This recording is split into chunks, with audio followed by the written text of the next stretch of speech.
takeaways.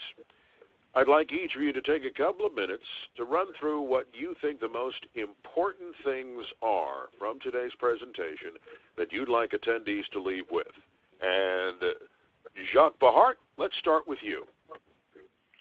Right. Today, there is a lot of companies which are conducting internal investigation, whether it is for cartel or for FCPA or whatever.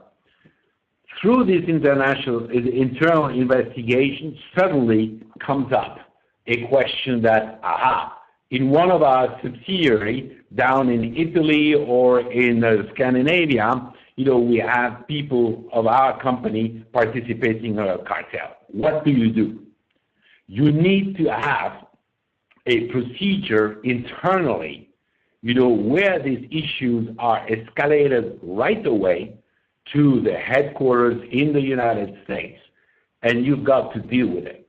And when you deal with it, you have to take into consideration, number one, protection of your executives, not only the Americans, but the executives which are also outside the United States, against criminal sanction, very important.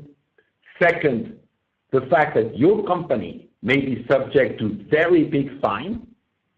And three, that you may end up spending a lot of time during 1, 2, 3 years in trying to defend this cartel.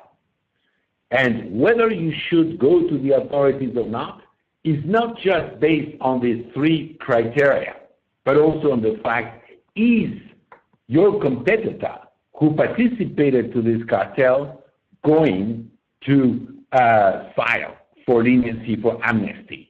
If there is a high risk that they have also uncovered the practice, you better go despite these three main difficulties.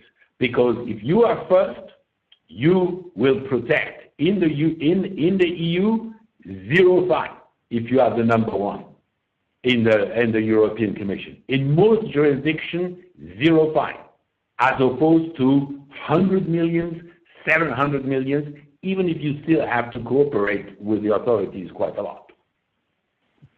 Mary Strimmel? Yes, two takeaways. First, that the DOJ faces some trial risk. It's not absolutely crazy to think about taking them to trial in a cartel case, as the Green Tokai example showed. So that's something to bear in mind. Second, as far as investigations go, we don't really expect a big change with the new administration. Anti-cartel enforcement is going to continue to be really well-resourced. It's going to be the subject of intense focus.